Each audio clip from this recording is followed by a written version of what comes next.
alors que le prophète se retrouvait seul face à l'incompréhension et à l'hostilité, témoigne de sa foi profonde et de son courage remarquable. Elle soutint Muhammad sallallahu alayhi wa sallam moralement et financièrement pour faire vaincre la religion de l'islam, au point de ne plus avoir de ressources à elle, alors qu'elle était initialement très riche. Elle accepta avec courage les épreuves qui accompagnèrent la diffusion de l'islam, y compris les répercussions contre son mari. Elle resta son soutien indéfectible, son refuge et sa source de sérénité dans les moments les plus difficiles. Khadija eut 6 enfants avec le messager de Allah sallallahu alayhi wa sallam. Elle eut Qasim, Zaynab, Ruqayya, Kalthum, Fatima Zahra et Abdullah. Elle fut une mère attentive et aimante pour eux tous. Lorsque la situation devint très difficile avec les persécutions et l'embargo économique contre la tribu du prophète sallallahu alayhi wa sallam, Khadija resta à ses côtés, lui offrant tout son amour et son soutien. Elle s'épuisait à faire triompher la religion de l'islam, au point de tomber très malade.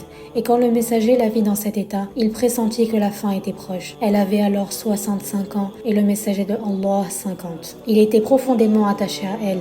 Il l'aimait beaucoup. Avant de mourir, Khadija demanda à sa fille Fatima d'aller voir son père et de lui demander s'il était satisfait d'elle. Il répondit avec émotion qu'il était pleinement satisfait. Le messager de Allah sallallahu alayhi wa sallam a dit à son sujet ce qui a pour sens: elle m'a cru quand les gens me traitaient de menteur. Elle m'a soutenu de ses biens quand les gens me privaient. Et Allah m'a accordé d'elle des enfants alors que j'en ai pas eu d'autres femmes. Jibril lui-même avait transmis le salam à Khadija, ce qui montrait l'honneur et la place exceptionnelle qu'elle avait. Après sa mort, le messager de Allah sallallahu alayhi wa sallam la pleura profondément et l'enterra de ses propres mains à la Mecque. Un jour, sa fille Fatima Zahra était au milieu du combat avec le pendentif de sa mère. Et quand il la vit, il eut les larmes aux yeux. Cette femme n'a apporté que du bien. C'est un devoir de l'aimer parce qu'elle fait partie des proches de la famille du prophète sallallahu alayhi wa sallam, des personnes qui ont soutenu le messager de Allah pour faire triompher la religion de l'islam. Le messager sallallahu alayhi wa sallam ne cessa jamais de faire ses éloges. Chaque année, il faisait sacrifier un animal en son nom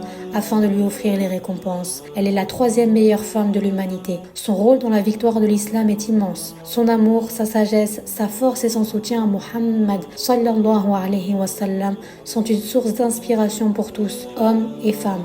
Elle a été un pilier fondamental pour le messager de Allah sallallahu alayhi wa sallam. Khadija bint Khuwaylid radiyallahu anha.